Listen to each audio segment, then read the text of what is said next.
warplane was born at the start of World War I, when fragile British and German spotter aircraft first ventured over the trenches of the Western Front. They were made of wood, wire, and canvas. By the end of the war in 1918, air battles involving bombers and fighters had become an established part of modern warfare. By the 1930s, very little had changed. The aircraft were still biplanes. They were still made of wood and covered with fabric, and they were slow. Then, in 1931, a British seaplane reached the astonishing speed of 407 miles per hour, more than twice as fast as the biplanes then in service with most air forces.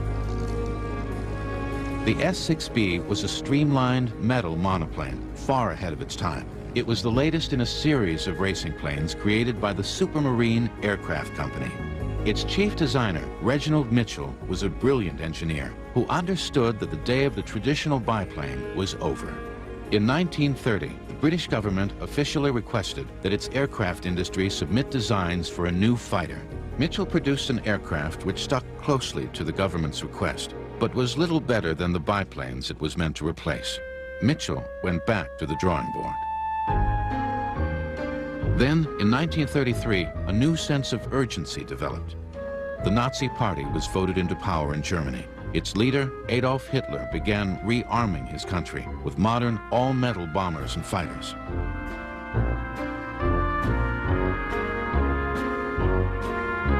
Mitchell was diagnosed with cancer and underwent a major operation. While convalescing in Europe, he talked with German pilots who were enthusiastic about the new aircraft designs and itching for combat. He returned home to England convinced that war was coming. He was determined to match the best that Germany could produce. Meanwhile, Britain's Rolls-Royce company was privately developing a new aircraft engine. It was powerful and more sophisticated than anything before it. It was christened the Merlin. Mitchell realized that this engine could give him the extra power he needed to create a high-speed fighter. In 1933, he began rough sketches for a new design based on his own ideas, not official specifications. It had a streamlined fuselage, enclosed cockpit, and thin-section wings, which contained folding wheels and 8 machine guns. Mitchell's health was failing rapidly, and he was in constant pain. But by January 1935, work started on the prototype.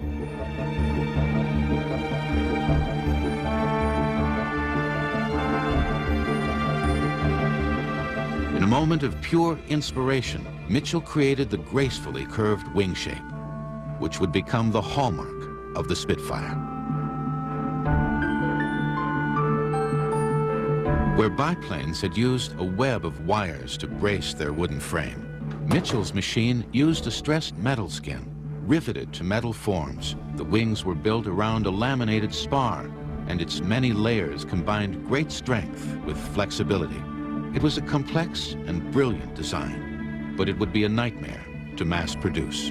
I think sometimes men with bright minds have flares of genius. Now, I think this was a flare. I think he must have been mulling over in his mind how you can get away from the old biplane and still retain the stress factors for diving, the thrust of guns, the thrust of power and everything else. Where are you going to put this? Are you going to put it in the wings? Are you going to put it in the fuselage? How are you going to do this? It was a very advanced form of construction in those days, but you see, R.J. Mitchell was an exceptional man. I can't think of anyone else that approached him. By the spring of 1936, the prototype airframe and the new Rolls-Royce Merlin engine were ready. The two were combined.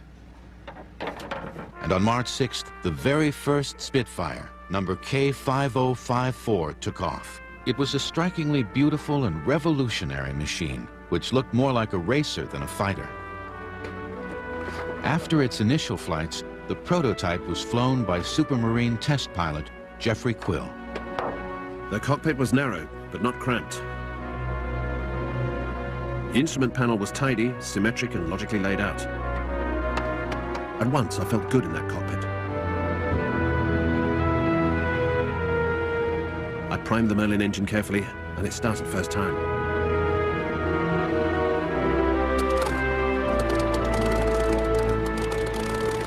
I did my cockpit checks.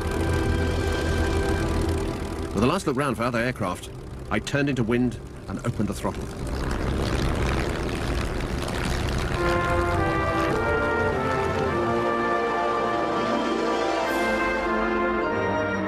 Soon we were airborne and climbing away. Once fully airborne, the aircraft began to slip along as if on skates, with an immediate impression of effortless performance. Here, I thought to myself, is a real lady. The lady was fast, and she certainly had looks. But was she a fighter? Rolls-Royce piston engines were named after birds of prey. Their jets were named after rivers. Modern marvels will return in a moment. The revolutionary Spitfire was not the only contestant in the race to build a new RAF fighter. The Hawker Hurricane was a much less advanced design than the Spitfire, with a thick section wing and a wire-braced fuselage with a fabric covering. But it was easier to build. It was also several months ahead in development. With a top speed of about 330 miles per hour, it was almost as fast as the Spitfire. Spitfire designer Reginald Mitchell knew that he could and must do better, but his health was failing, and his fighter had not yet been accepted by the Royal Air Force. He drove himself even harder. To have a machine that in your heart you knew was a winner, and you knew that if war came, the whole nation would depend upon that machine. I mean, it's one of those things that rarely happens to anyone, and for someone to be aware of that, and he must have been aware of it for quite a period before his death, the mind boggles to think what a person is going through. Meanwhile, in Germany, the Luftwaffe, commanded by Hermann Göring, was growing bigger and stronger every day. By 1936, the German threat was obvious, even to Britain's Air Ministry. On June 3rd, an order was placed for 600 Hurricanes, but only 310 Spitfires.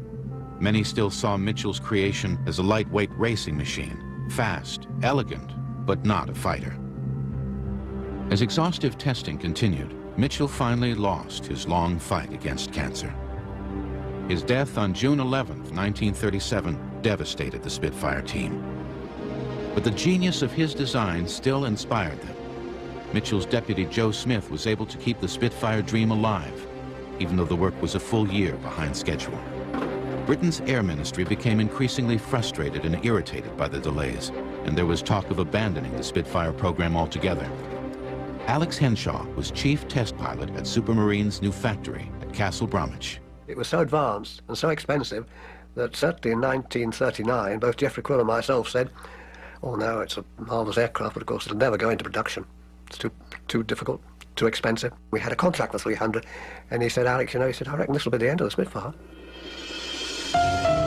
As the German threat increased, Britain's fighter production was increased, but time was running out.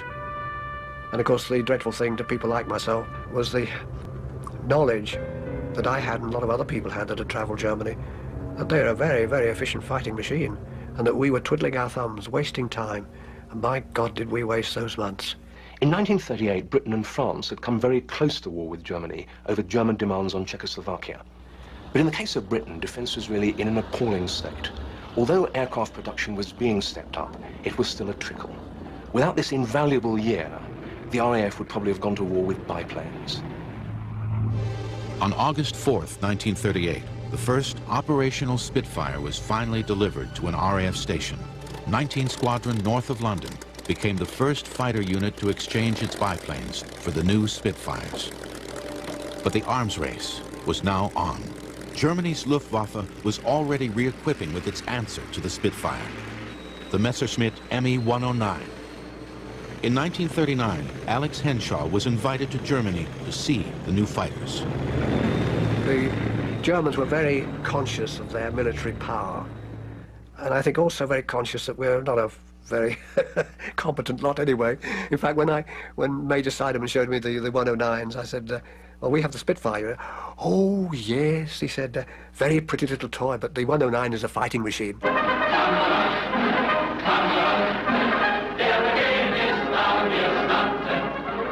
On September 3rd, 1939, the war began between Britain and Germany. Now, the RAF would have to face the Luftwaffe. Young British pilots were rushed through their basic training. Most ended up flying Hurricanes, but the fortunate few were assigned to Spitfire squadrons.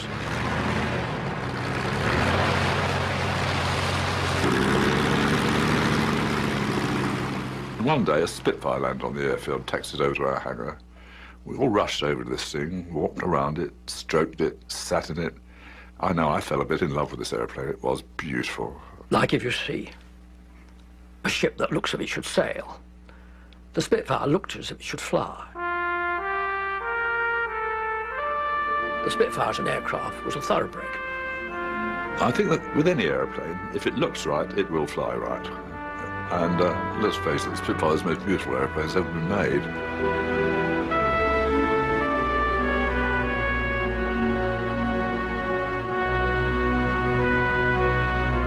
First time we flew it, we got into it, and it started up. Oh, it was fantastic.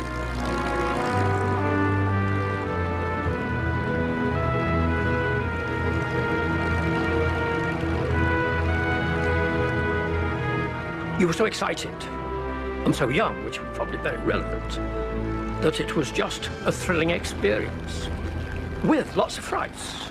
You scared yourself many, many times because it reacted so differently from the old biplanes. You didn't get into the aircraft and strap yourself in. You strapped the aircraft to you. You became part of the aircraft. My shoulders touched both sides of the cockpit, and my head was about a quarter inch from the roof at the top. So you were part of the aeroplane. That was the beauty. I think if Mitchell hadn't designed the Spitfire, we'd been very pushed. He was a brilliant man.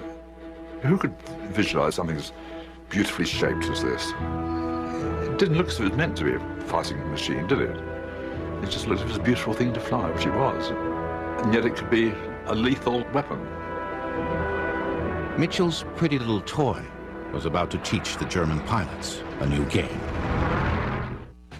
On October 16, 1939, German aircraft first attacked Britain by attempting to bomb the Forth Bridge at Edinburgh.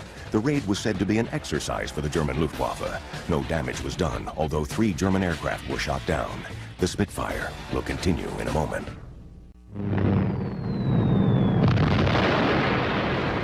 In May 1940, the Germans invaded France.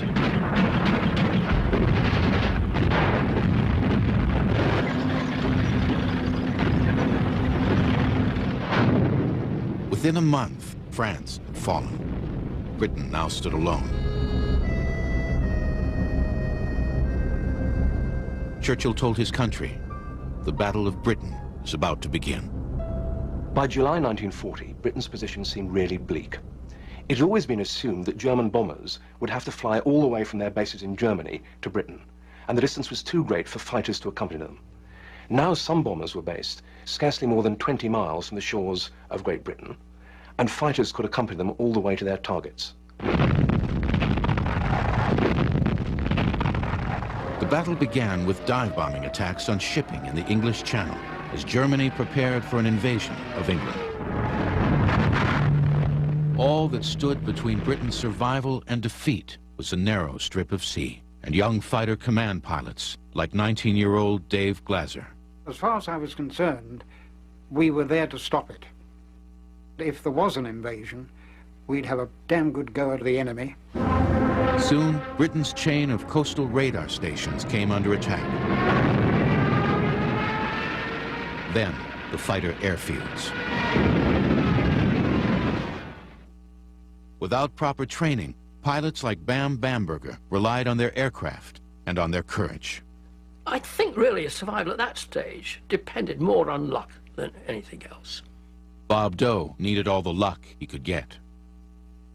No one told us anything before we went into action. In fact, I'd only ever fired my guns once. We were given, I think, 20 rounds per gun. We were told to go and shoot them to the North Sea. Well, you can't miss the North Sea, really. We got our Spitfires in March, and we flew them every day until we were shoved into the Battle of Britain.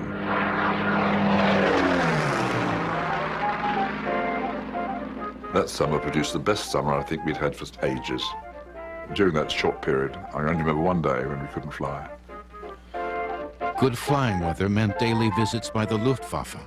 Losses began to cause serious concern. By mid-July, it appeared that if such losses continued, the RAF would be eliminated in 6 weeks. As the pilots waited to take off, they knew how slim their chances of survival were. Waiting for the scramble was much worse, in my opinion, than flying in combat. I was very tense, probably apprehensive of what I was going to come up against. It was all an unknown quantity. Okay, you tried to read.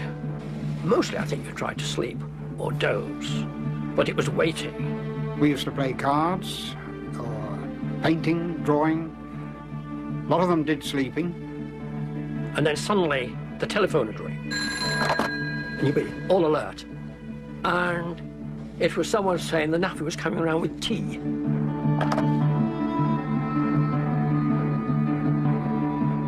The RAF was outnumbered roughly 2 to 1. To even the score, it had to use its limited resources effectively. The key was radar. This pioneering form of electronic warfare was primitive, but it worked. With a skilled operator, the range, bearing, altitude, and scale of an attack could be predicted, giving defensive fighters a head start.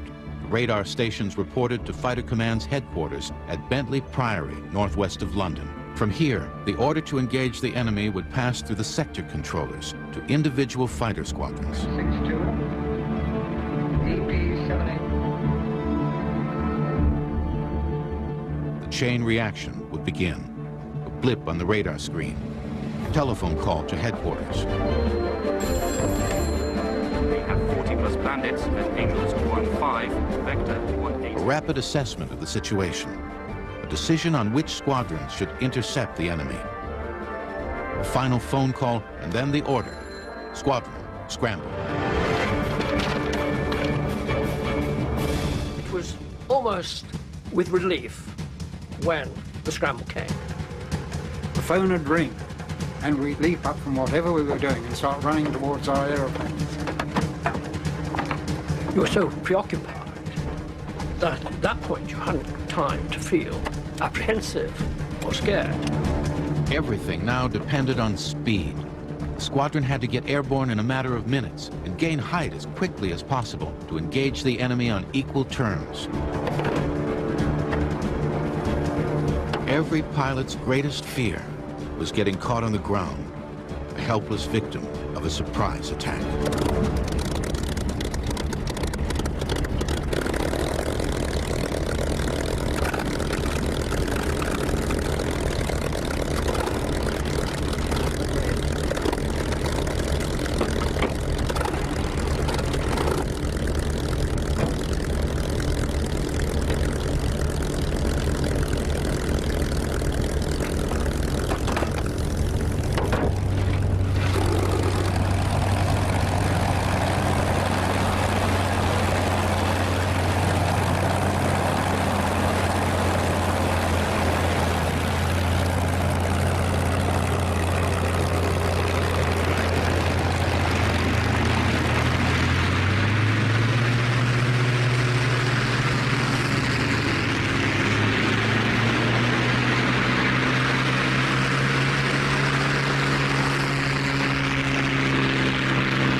Now, the young pilots of Mitchell Spitfires would have to fight for their lives.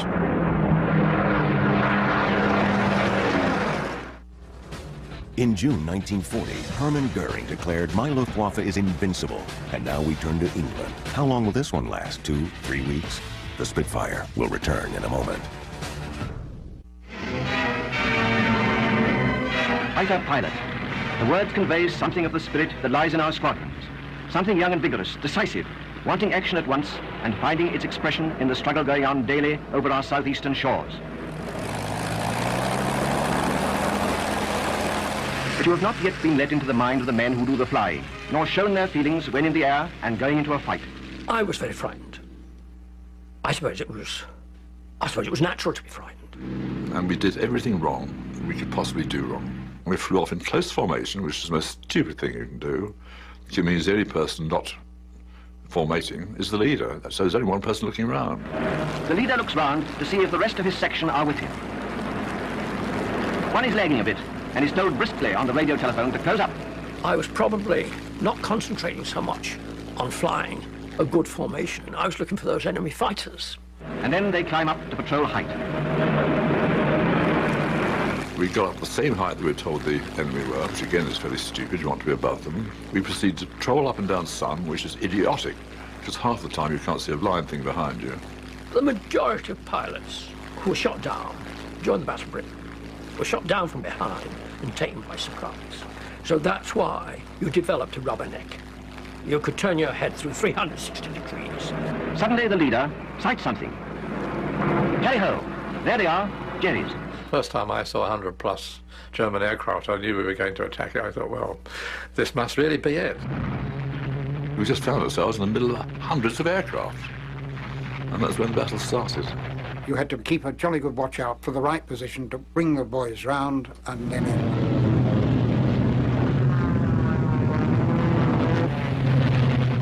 The natural instinct for these bombers in close formation was to break, with this spit coming down. When you're flying an airplane, you're moving as well as the target. So you have to compute in your head how far in front of that airplane you've got to fire, because when you fire the bullets, it takes a little time for it to reach, shall we say, 300 yards. And in that time, the airplane can move a long way. The slower-moving bombers presented fairly easy targets, but any attack on them instantly provoked retribution from above as fighter escorts swept in to attack. The important thing is to see the other person before they see you. If you see him first, you've got a damn good chance of shooting him down or alternatively avoiding him. But if you don't see him, that's when you're in real trouble. And suddenly, these 109s flashed past with their yellow noses. They look killers, and they look professional, and I felt very much an amateur. I saw a tracer going past my aircraft, and someone in the squadron shouted, "Break," which I did. And suddenly, I found myself alone in the sky, and there was no one else there, not even any enemy aircraft. I found myself behind a 110, so I closed up on it and shot at it, and I was utterly astonished when this thing turned over and dived down into the sea. I then followed him down. I saw him crash into the sea, and as I pulled up, I realized I was being shot at from behind, and this aircraft overshot me. So I settled behind him and shot him down. So I shot two down in my first operation without knowing what was happening in the sky around me or who was doing what. Everyone was looking after themselves or trying to achieve something. And so it was individuals taking flash shots at other individuals. For many young pilots, their first mission was also their last. In my case, I was sheer luck that I wasn't killed in my first action. Well, it wasn't any skill on my part. My aircraft was not hit, and I didn't fire my guns, but I came back to base slightly wiser. Until you've learned, you haven't a hope of living, unless you're very, very lucky, as I was. Each aircraft had its own ground crew. The crew's job was to prepare it as quickly as possible for the next engagement. All 8 machine guns had to be checked and reloaded. Each gun was fed by a belt of 300 rounds of ammunition, 2,400 rounds total. The pilot had roughly 15 seconds worth of firepower. Meanwhile, the fuel tanks were refilled, the oxygen supply was replaced, and any engine problems reported by the pilot were investigated. The pilot and his crew knew that his life depended on their skills. A close bond often grew between them. The ground crew had their own airplane, which they looked after, and I think they took more interest in what had happened than anyone did. They're questioning you all the time, they're getting you out of the plane, and they're very enthusiastic, they're a wonderful lot. They were in it just as much as we were, no doubt about it. They had a hell of a job to do. Despite the bitterness of the struggle, German and RAF fighter pilots often displayed a strong sense of chivalry in combat. I couldn't bring myself to shoot at him anymore, and so I flew up alongside him about 20 yards away. I could see this tall, blonde, big bloke just sitting there looking at me. So I just put my hand up and turned away and left him, because I knew he'd have to go down to the sea. And in fact, it turned out I should have shot him down because he was picked up by his own side and taken back, and he came out and shot more of our people down. So I should have shot him down, but I just couldn't bring myself to do it. The 109 started to smoke very early on, and I stopped firing, partly to save ammunition. And partly, I suppose, in a sort of not really wanting to kill somebody. So I flew up alongside, slid my cockpit canopy back, and could see him struggling with this 109 to try and rescue the airplane and himself. Unfortunately, about 500 feet, he lost control. I went straight in and burst into flames. I never once considered I was shooting at a person. They were just aircraft I was shooting at. It never entered my head of a pilot being in it. Soon, wrecked aircraft littered the English countryside. This was an entirely new kind of warfare, fought in full view of the civilian population, but far above their heads. In the gardens and the harvest fields of southern England, the people gazed up at the drama unfolding above them. Already in the First World War, fighter pilots had become popular heroes. And now in 1940, the fighter pilots of Fighter Command, with their casual clothing and their devil-may-care attitude, became gladiators, acting out this drama in the skies over southeast England, with the population like an audience looking up at them.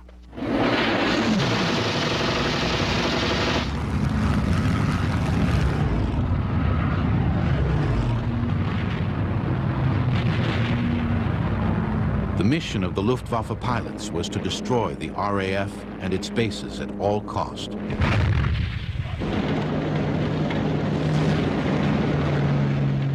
But on September 7th, 1940, there was a sudden and dramatic change of plan. Hitler ordered a massive bombing campaign against London. The Blitz had begun. For Londoners, it was the beginning of a nightmare. But for the hard-pressed RAF, it was a reprieve. In 1940, during Operation Dynamo, roughly 350,000 British and Allied troops were evacuated from Dunkirk in the face of the German Luftwaffe. The Spitfire will continue in a moment. As the Luftwaffe switched to bombing London, the Battle of Britain entered a new and far more bitter phase. This was no longer a gladiatorial contest. This was the slaughter of innocent civilians. But while Londoners paid the price, the RAF got the breathing space it needed to rebuild its strength and avenge the victims. There's absolutely no doubt that the German change of emphasis from bombing radar stations and attacking the RAF to bombing London was a major mistake. Events later in the war were going to show that neither the German bombing of England nor the Allied bombing of Germany, which was much, much heavier, would actually break civilian morale. So by taking the pressure off the RAF, the Germans actually made the decisive mistake in the Battle of Britain. As British productivity improved, replacement Spitfires began coming off the production lines faster than the Germans could shoot them down. They left the factory as anonymous and identical machines. But once in the hands of a pilot, each one began to acquire an identity and a personality. You became acquainted with your own aircraft, and your own aircraft had a particular smell, a particular feel. From the time I got my first airplane in the squadron, I always tried to fly D for dough. And, well, you can't fly it on every occasion, because it does have to be repaired or serviced on occasions. Any other time, any other airplane never felt quite right. Whereas D for dough did, it was mine. My favourite aircraft had G on it. If G wasn't serviceable, for some reason, I was very bad-tempered. The one when I bailed out and this thing went into the sea, I was flying another chap's aeroplane because mine was in for maintenance. And he was furious. Both the Spitfire and the Hurricane took a surprising amount of punishment, quite happily. I mean, on one occasion, I had bullets straight through my main spar on a Spitfire. But it flew back quite happily, no problem. And I think almost every time I went into action, I got hit. I never knew where from. On one occasion, I had 12 bullets in the thing. I was very lucky that none of them hit me, of course. It made you think, this is a dangerous business I'm in. Like most Spitfire pilots, Dennis Robinson was hit from behind by a German fighter he never even saw. And the only thing I could think to do, and I did it actually spontaneously, was just push the control column hard forward. And the poor old Spitfire practically stood on its nose. I was absolutely amazed. Down I went, absolutely vertical.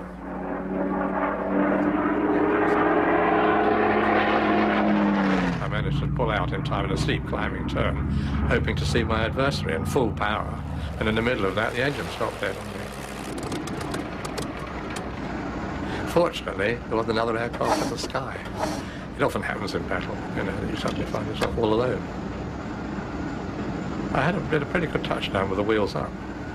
And I was feeling pretty pleased with myself, and all of a sudden, the cockpit was filled with dust and dirt. And then I could feel the Spitfire lifting up again, and I thought I was crashing over on my back. I don't really know what happened, except the left wing was torn right off. As soon as the action stopped, of course, I immediately threw the canopy back, and I realized then that the Spitfire finished up vertically in a ditch, and I could easily jump clear. Even a Spitfire as badly damaged as this one could help keep others in the air. Reusable wings, engines, and tails were simply grafted onto new or repaired fuselages to produce more fighters. But while the aircraft could be patched up, exhausted pilots could not.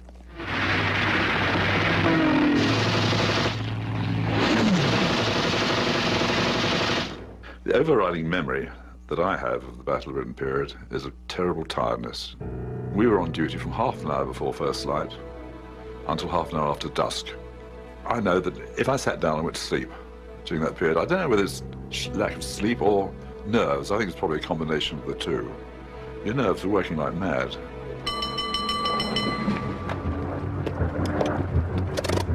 The most flights I did involved in during the Battle of Britain was five scrambles in one day. And at the end of a day like that, you are both physically and mentally stressed out. You know, you'd had it.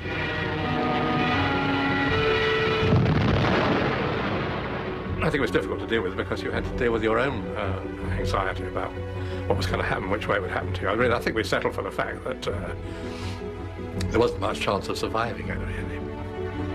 Among the pilots, there was grim determination to finish the job, but no one knew how much longer they could hold out. As the Battle of Britain reached its climax, raids on London became more intense. Large areas of the city were destroyed as huge fires raged out of control. The turning point came on September 15th, 1940. As the first reports began streaming in from the coastal radar stations, the empty map at Fighter Command Headquarters began filling with evidence that this day's raid would be the biggest yet.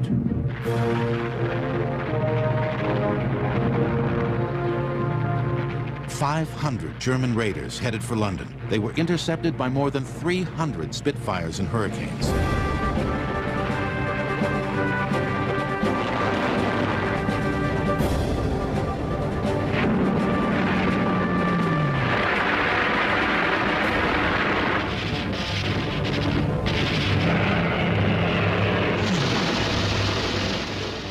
As Londoners watched, a spectacle unfolded over the city. The sky was full of dogfighting as the German formations broke up and scattered. At the end of the day, the RAF proudly claimed 185 kills. Later, revised down to 60. But it was enough. 2 days later, Hitler abandoned his invasion plans. The Battle of Britain was over. We did very well over the Battle of Britain, there's no doubting that at all. But God was on our side because, as was said at the Battle of Waterloo, it was a very, very close-run thing. The Germans hadn't won air superiority, and without it they had no chance of invading across the Channel. And they hadn't hurt Britain so badly that the British government or the British population wanted to sue for peace. Britain was still there, still in the war, an unsinkable aircraft carrier for Allied bombing attacks on Germany, and that springboard from which the Allies would eventually mount the invasion of Europe. It was all down to the Battle of Britain. And there was a great tribute to the fighter which had helped make it all possible. The German air ace Adolf Galland was asked by Goering what he really wanted to win the battle. He replied, Spitfires.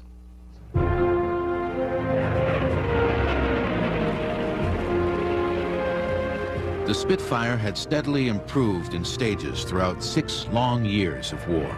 Production of the aircraft Britain's ministry once proposed to cancel eventually reached more than 22,000.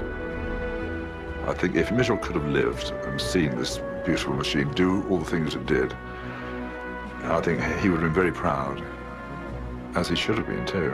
I've flown Defiance, I've flown Lysanders, I've flown jet aircraft, I've even flown helicopters. And the only aircraft I really loved was the Spitfire. The Spitfire captured the public imagination like no other before or since. It became a symbol of freedom, which helped to save Britain and the world from what Winston Churchill called the new dark age of Nazi tyranny.